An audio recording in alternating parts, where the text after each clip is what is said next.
क्या कर रहे थे हम लोग, वही जो करते कहते और सुनते चले आ रहे हैं कि जब वक्त होता है तो एहसास नहीं होता, और जब एहसास होता है तो वक्त नहीं होता। मैं साबिर अली और आप देख रहे हैं ILCC अली क्लासेस, जो अलीगढ़ बेस्ड नीट JEE का एंट्रेंस प्रिपरेशन कराते हैं। साथ ही AMU, जामिया, BHU और दूसरे यूनिवर्सिटी के एंट्रेंस एडमिशन के लिए तैयारी भी कराते हैं। जो लोग इंटरेस्टेड हैं कॉल करें, सब्सक्राइब करें, लाइक करें और मैसेज भी करें कुछ जानकारी करना चाहते हैं तो। ठीक है, हम लोग करने जा रहे हैं केमिस्ट्री 9th क्लास, ठीक है, और चैप्टर का नाम है एटम्स एंड मॉलिक्यूल्स। चैप्टर का नाम है एटम्स एंड मॉलिक्यूल, ठीक है ना। ये ऐसे ही है, एटम्स एंड मॉलिक्यूल ऐसे ही है जैसे हम बता रहे थे कि किसी भी लैंग्वेज को सीखने के लिए उसका अल्फ़ाबेट सीखना ज़रूरी है। जैसे इंग्लिश सीखते हैं तो उसमें ABCD सीखना बहुत ज़रूरी है, या कोई मैथमेटिक्स सीखते हैं तो नंबर सिस्टम सीखना ज़रूरी है। ऐसे ही केमिस्ट्री जो एक बहुत बड़ा सब्जेक्ट है, बड़े क्लास में जाने के बाद 11th 12th में काफ़ी बहुत बड़ा चैप्टर हो जाता है, काफ़ी सारे चैप्टर्स हो जाते हैं, अलग अलग चैप्टर के नाम हो जाते हैं, तो काफ़ी वाइड हो जाता है। बड़े क्लास पे जाने के बाद केमिस्ट्री वाइड हो जाता है, लेकिन वो उतना वाइड होने से पहले उसका बेसिक कंसेप्ट यहीं से होता है, एटम्स एंड मॉलिक्यूल से ही शुरू होता है। इस बेसिक कंसेप्ट के बारे में अगर जानकारी होगी, समझ होगा, तो बड़े बड़े चैप्टर को सीखना और समझना बहुत आसान हो जाएगा। तो हम लोग देखते हैं बेसिक कंसेप्ट क्या है, एटम्स एंड मॉलिक्यूल। एटम जानते हैं किसे कहते हैं हम लोग, एटम बोलते हैं ये एटॉम, ठीक है ना, इस तरह से एटम है, और इसको बोलते हैं नॉट ब्रेकेबल। एटम का मतलब होता है नॉट ब्रेकेबल, ये ग्रीक वर्ड है एटम, ठीक है। नॉट ब्रेकेबल का मतलब बताते हैं कि एक पार्टिकल इतना छोटा होता है, एक पार्टिकल जैसे मान लो एक ईंट का छोटा सा पीस लिया और ज़मीन पे घस रहे हैं, घसेंगे तो पाउडर हो जाएगा। मान लो उस पाउडर को भी फर्दर अगर हम लोगों ने और घस दिया तो छोटा और हो, थोड़ा और छोटा हो जाएगा, मगर एक ऐसा स्टेज आएगा जब उससे छोटा नहीं हो सकता, ठीक है, जब उससे छोटा नहीं हो सकता, उस स्मॉलेस्ट पार्टिकल का नाम दिया गया है एटम, नॉट ब्रेकेबल।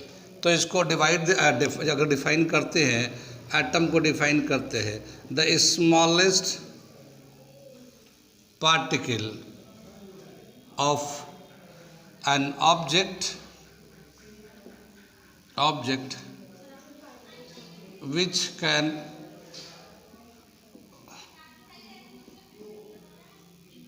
ठीक है ना, smallest particle of an object which can not be further divided is called atom. ये इतना छोटा पार्टिकल होता है कि वो फर्दर डिवाइड नहीं कर सकते, उसी को कहते हैं एटम, एटॉम नॉट ब्रेकेबल, ठीक है। और इसके बारे में बताते हैं, एटम के बारे में लोग बहुत पहले से जान रहे हैं, अलग अलग नाम से जानते हैं। जैसे कहते हैं कि इंडिया में जो है पहले ये परमाणु के नाम से कहा जाता था, बहुत एंशिएंट टाइम में, आर्यभट्ट के पीरियड में। आप बताते हैं कि एटम के बारे में बहुत पहले से लोग जानते हैं। हम लोग तो AD में है, BC लोगों को, BC यानी कि 500 BC में भी लोगों को एटम के बारे में जानकारी था, लेकिन चूंकि उस वक्त इतना साइंस नहीं था तो साइंटिफिक अप्रोच नहीं था उस वक्त, ऐसे ही एक अपना आइडियालॉजी से बताते थे, जिसमें कुछ नाम दे रखा है। एक दे रखा है महर्षि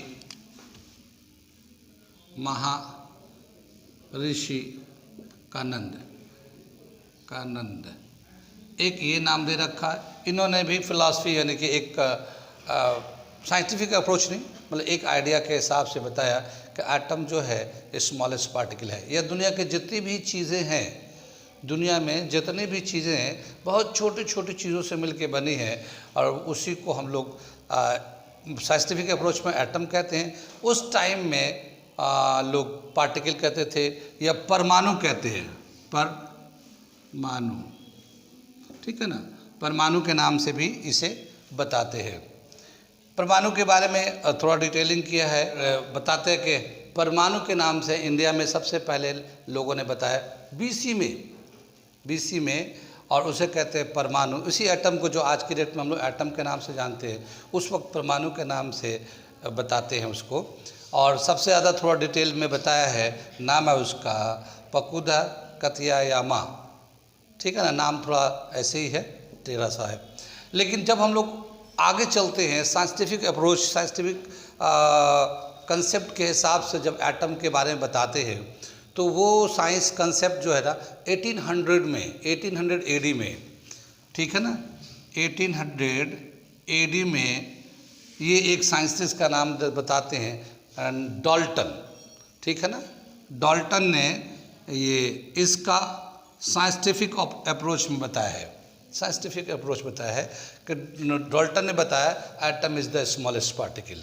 उससे पहले भी लोगों ने ये इस तरह से नहीं बताया कि atom is the smallest particle, ये बताया कि दुनिया की जितनी भी चीज़ें हैं छोटी छोटी चीज़ों से मिलके बने हैं, और वो अपने अपने तरीके से उस छोटे छोटे चीज़ों का नाम दिया है कि किसी ने कुछ कहा, किसी ने कुछ कहा। जैसे पकुदा कतियायामा जो है, इन्होंने परमाणु का नाम दिया।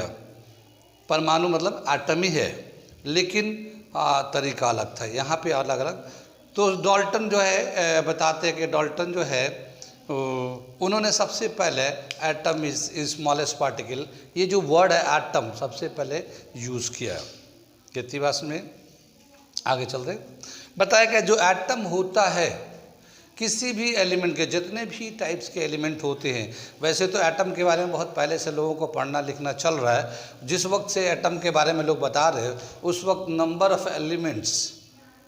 एलिमेंट्स बहुत कम थे। एलिमेंट्स जानते हैं किसको कहते हैं? एलिमेंट्स कहते हैं the substance which made of same type of atom is called elements. इसे नोट करेंगे आप लोग। क्या बताया कि हम लोग बताने जा रहे हैं एलिमेंट। जैसे एटम बताया, atom is the smallest particle, ऐसी एलिमेंट्स को बताते हैं एलिमेंट। एलिमेंट कैसे डिफाइन किया? द सब्सटेंस विच इज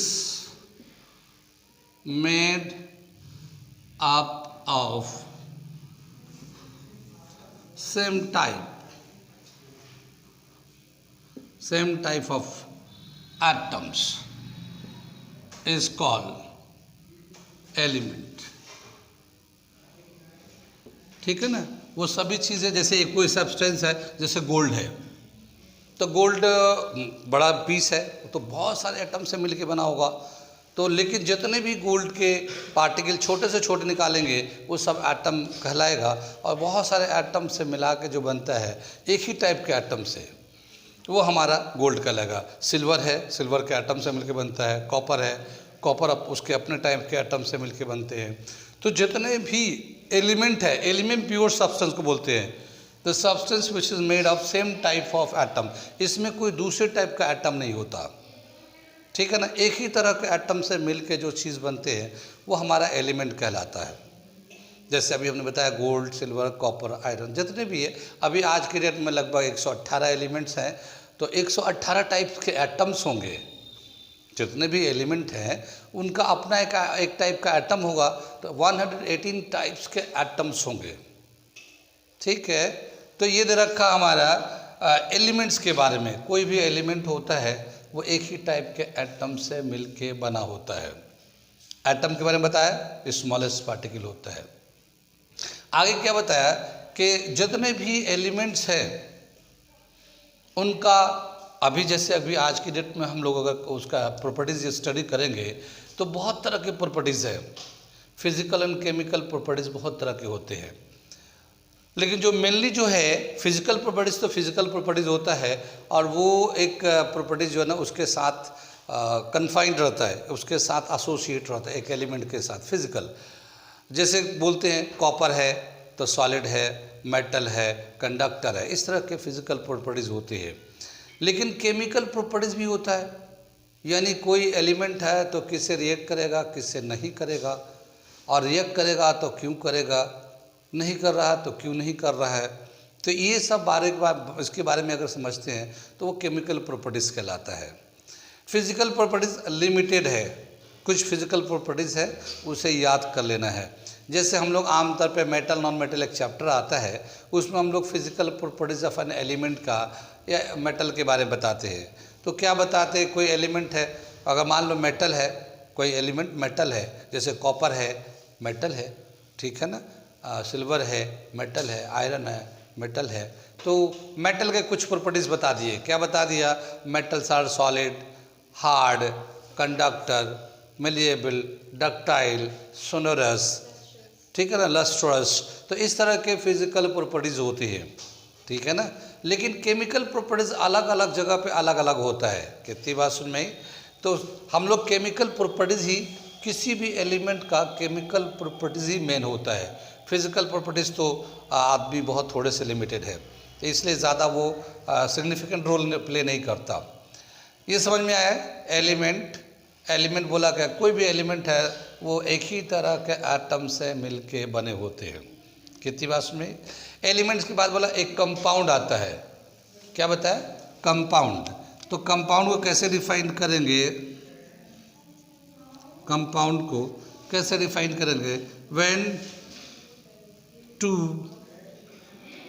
और more than two same type or different type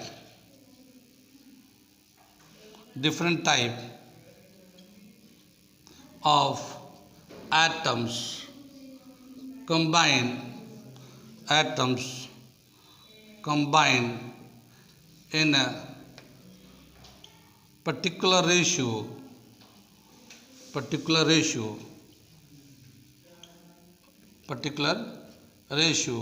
then it is known as compound।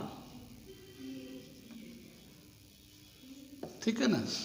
क्या बताया कि जब दो या दो से ज़्यादा एलिमेंट सेम टाइप के और डिफरेंट टाइप के, सेम टाइप और डिफरेंट टाइप्स के एटम्स कंबाइन करते एक खास रेशियो में, तो उसको हम लोग कंपाउंड बोलते हैं। इसमें क्या क्या बातें हैं देखिए, दो, कम से कम दो हो, दो से ज़्यादा भी हो, तीन भी हो सकता है, चार भी हो सकता है, सेम टाइप यानी कि एक ही टाइप के एटम या डिफरेंट टाइप के एटम्स, अलग अलग एटम्स जब कंबाइन करते हैं एक पर्टिकुलर रेशियो में, तो वो एक कंपाउंड बन के आता है। अब थोड़ा सा एग्जाम्पल देखेंगे तो समझ में आएगा। इसे मैं ऊपर से मिटा दूँ, ये ठीक है ना, ये मैं मिटा दे रहा हूँ। क्या बताइए, जैसे मान लो सेम टाइप में एक हाइड्रोजन है, इसका एक एटम होता है, एक हाइड्रोजन इसका एक एटम, दोनों कंबाइन करेगा H2, ये मॉलिक्यूल बन जाएगा। ये कंपाउंड भी कहलाता है, ये मॉलिक्यूल भी है, कंपाउंड भी है। अब बताऊंगा कैसे। ये लाइक एटम्स के मॉलिक्यूल हो गए हैं, लाइक एटम्स यानी हाइड्रोजन।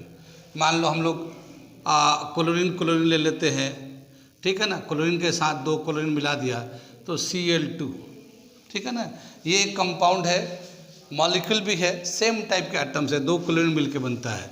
ऐसे ही O2 है, C2 है, बहुत सारे हैं, N2 है, ये सब लाइक हो गए, एक ही तरह के एटम कंबाइन करके मॉलिक्यूल्स बनाते हैं, ठीक है। लेकिन अगर डिफरेंट टाइप के एटम्स भी कंबाइन करते हैं और कंपाउंड्स बनाते हैं, कंपाउंड को भी मॉलिक्यूल बोलेंगे डिफरेंट टाइप के एटम्स का। जैसे बताया क्या कि मान लो हाइड्रोजन है और ऑक्सीजन है, इसको अगर हम लोग इसमें हाइड्रोजन और ऑक्सीजन का बताया है, एक खास रेशियो में मिलाते हैं, पर्टिकुलर रेशियो।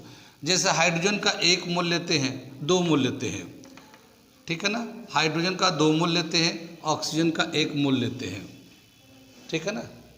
तो इस तरह से ये कंपाउंड बनता है H2O, वाटर बन जाता है।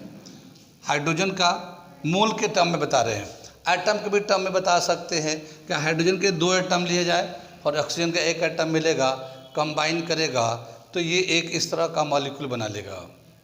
ये मॉलिक्यूल भी कहलाता है, कंपाउंड भी कहलाता है। ये कंपाउंड H2O एक कंपाउंड है, मॉलिक्यूल भी कहलाता है, लेकिन ये डिफरेंट टाइप के एटम से मिले हुए हैं।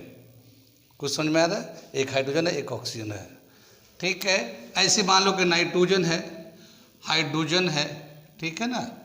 तो ये 3 हाइड्रोजन के 3 एटम लेंगे, ऑक्सीजन के 1 एटम लेंगे। बताया गया कि अगर नाइट्रोजन को हाइड्रोजन से मिलाएंगे तो मूल के कंसेप्ट में या एटम के कंसेप्ट में लेते हैं, तो अगर 1 मोल नाइट्रोजन लिया जाए तो 3 मोल हाइड्रोजन लिया जाए, इसको मिलाएंगे तो एक कंपाउंड बन के आएगा NH3, ये एक अमोनिया कहलाता है, ठीक है ना। ये डिफरेंट टाइप के एटम्स है, ठीक है।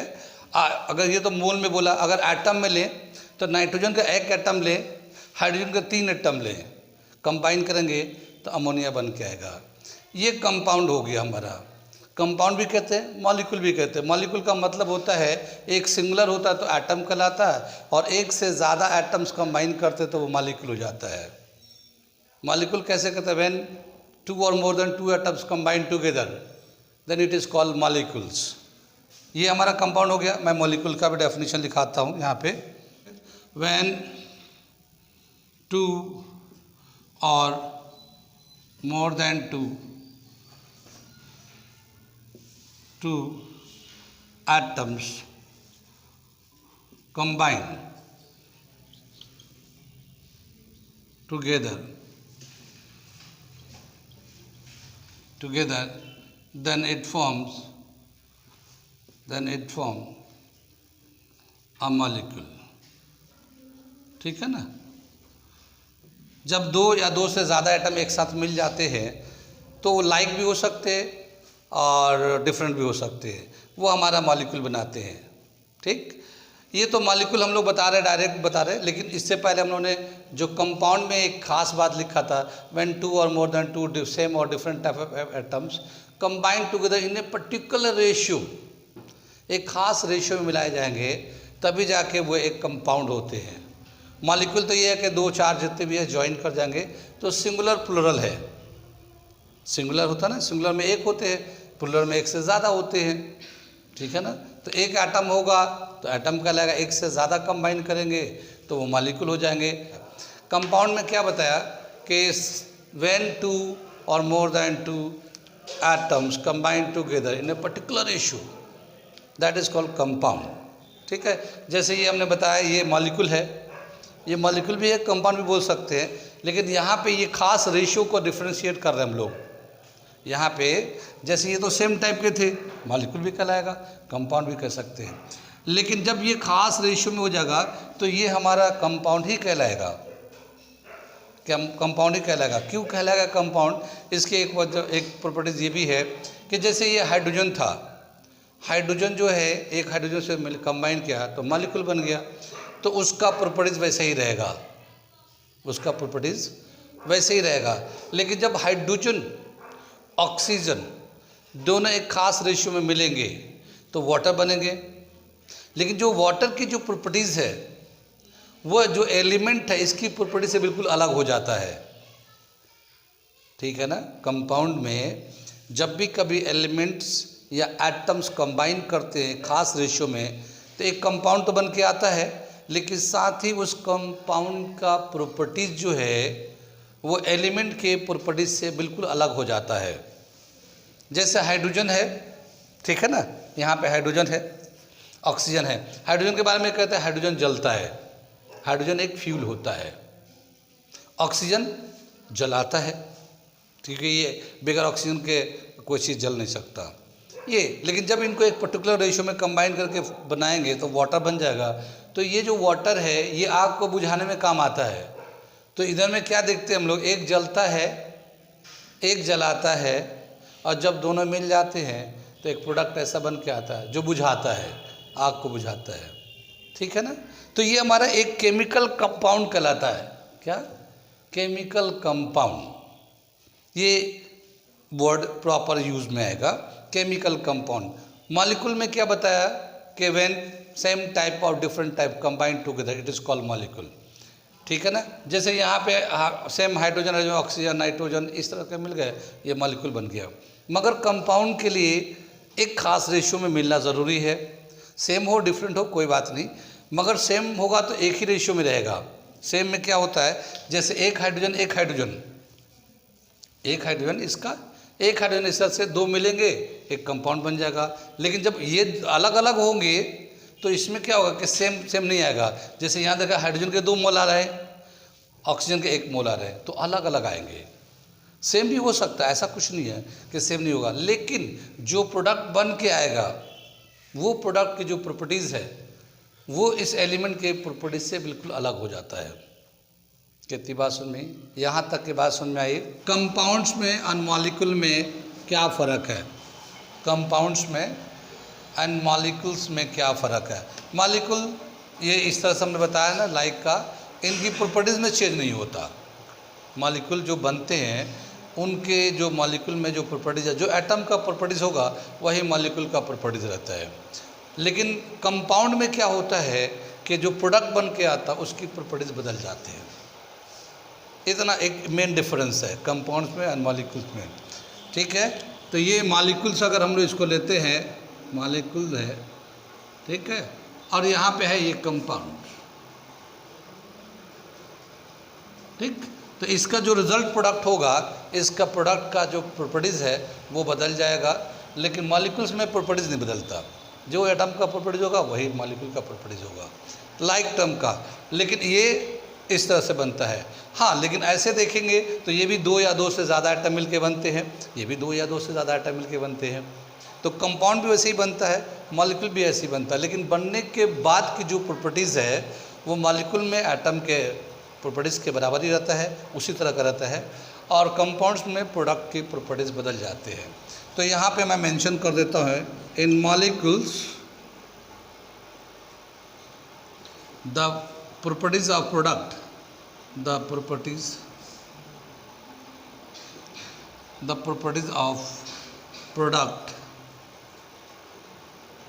इज सेम टू एटम, ठीक है ना, एटम के बराबर ही रहता है। While in compound the properties of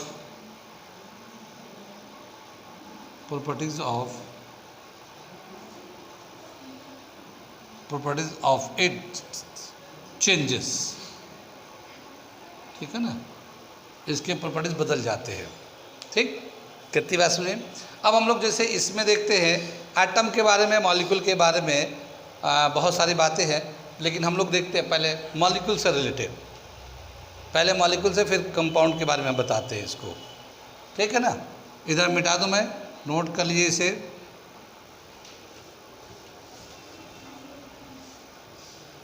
ये मिटाते हैं।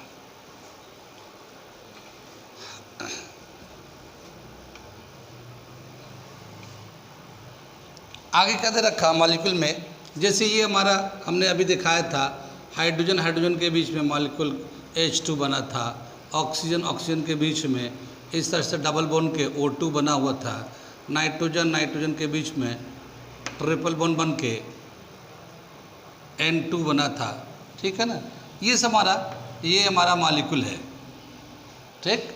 लेकिन इसमें क्या देखा गया है कि जो प्रॉपर्टीज़ है वो तो सेम है ही है, साथ ही ये देखा गया कि ज़्यादातर मॉलिक्यूल डाई एटमिक होते हैं।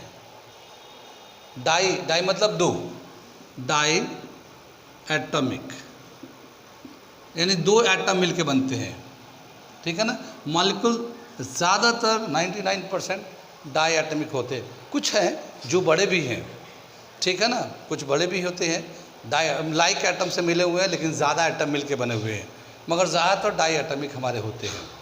कंपाउंड में क्या होता है, जैसे ये कंपाउंड है तो कंपाउंड में अभी हमने बताया था H2O, तो इसमें कितने हैं, ट्राई एटमिक मॉलिक्यूल हो गया, यानी 2 हाइड्रोजन का है, 1 ऑक्सीजन का है, तो 3 एटम होगा इसमें। 2 हाइड्रोजन का एटम है, 1 ऑक्सीजन का एटम है।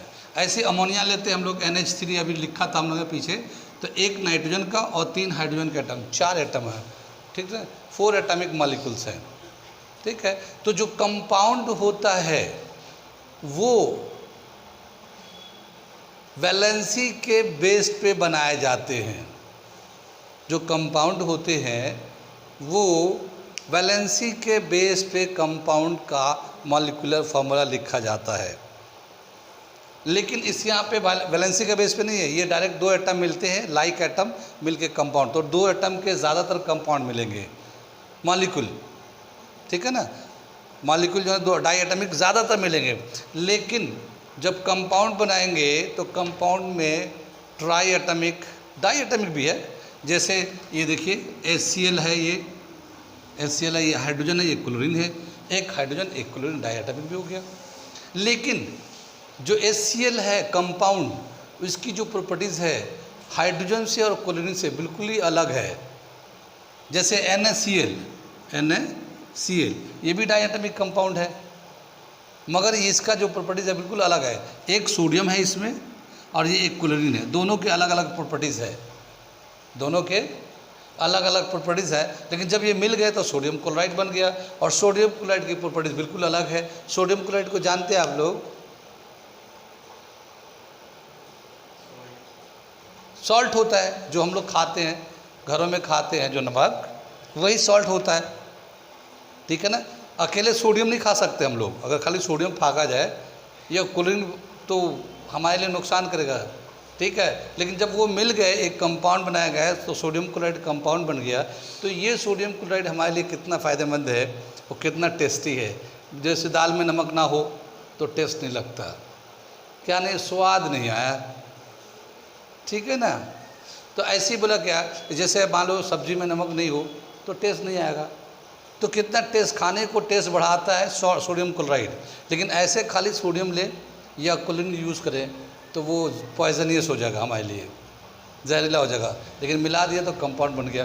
तो कंपाउंड का जो एक तो पर्टिकुलर रेशियो में मिलाया जाता है, दूसरा जो प्रोडक्ट होता है उसका नेचर बदल जाता है, और तीसरा ये बताया कि ये वैलेंसी के बेस पे कंपाउंड का मॉलिक्यूलर फार्मूला होता है।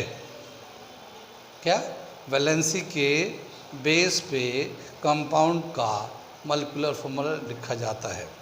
अभी हम लोग आगे चल के बताएंगे, लेकिन पहले देखते हैं हम लोग एटम से रिलेटेड क्या बातें थी। चैप्टर का नाम था एटम्स एंड मॉलिक्यूल्स, तो हमने एटम को थोड़ा डिफाइन किया, मॉलिक्यूल्स को, कंपाउंड को डिफाइन कर दिया, कुछ ऐसे बता दिए। फिर वापस चलते हैं, एटम से रिलेटेड बहुत सारी बातें हैं अभी, तो उसको हम लोग देखते हैं। यहाँ तक मिटा दें हम।